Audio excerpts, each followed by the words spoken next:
subuh, ya sedikit demi sedikit ya kita lawan apa namanya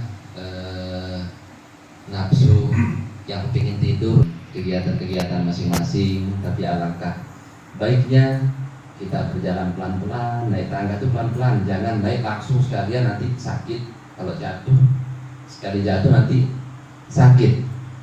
Nah, kalau kita pelan-pelan, insya Allah sedikit demi sedikit bisa berjalan istiqomah, subhanallah, kita akan mendapatkan rahasia di balik setelah subuh. Ya, rahasia di balik setelah subuh itu kita akan dapatkan nanti ketika kita sudah bisa 1 minggu, 2 minggu dengan istiqomah, insya Allah seterusnya kita bisa mengalahkan hawa nafsu, nafsu yang pertama ingin tidur, ngantuk, ya, kekejar dengan waktu, nanti kalau nggak istirahat capek di jalan. Insya Allah bisa kita atasi dengan kita istiqomah dengan menjalankan gerakan subuh tersebut. Ya, insya Allah Allah akan mengasih kita waktu yang luang, yang cukup. Kalau kita sudah menjaga Al-Quran ini, insya Allah kita akan dikasih waktu oleh Allah Subhanahu Wa Taala yang cukup. Ketika kita membutuhkan, misalnya kita sedang istilahnya kepepet atau apa ya, kita ingat dengan Al-Quran, kita insya Allah Allah akan mengasih jalan kepada kita semua. Jadi jamaah sekalian, apa yang telah kita kaji dan insya Allah ini akan menjadi ladang kita kelak di akhirat. Dan saya akan mengajak kepada jamaah sekalian untuk sedikit demi sedikit menghafal surat-surat, ya, surat-surat di dalam Al-Quran yang sangat penting untuk dihafal. Yang pertama surat Al-Mulk, seperti Al-Mulk.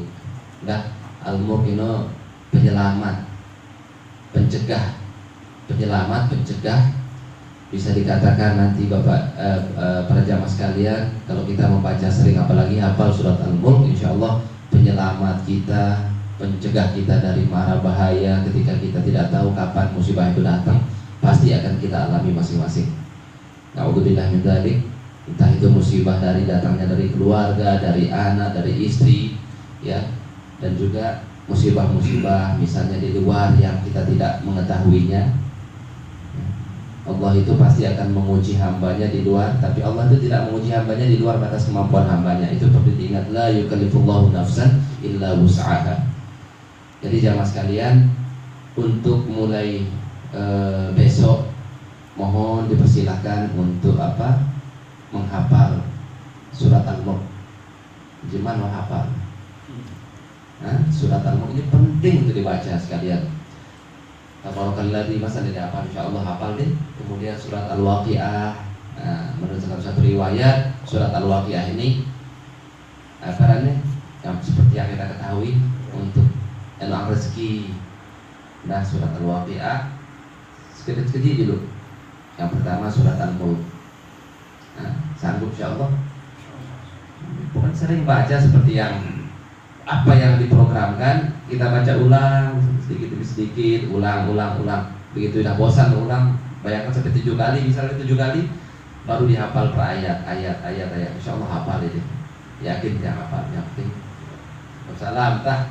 Yang penting ini dulu. Karena ini himmah niat ini. Endara angan ngapal, ada hafal. Dia nara angan ngapal. Endara angan ngapal, dia nara. Dia pun ngapal, endara angan ngapal. Ayat pendek doang itu ngapal, endara angan ngapal. BC deh. Dengan luwe apal Yasin. Nimbrung, dalam artian nimbrung ngikut. Kadang sebenarnya BC biasanya apal, pasti betul-betul. Salam. Anda Legu NDBC bareng-bareng pasti ide saling timbalin. Nelupe, neinget, neyasin.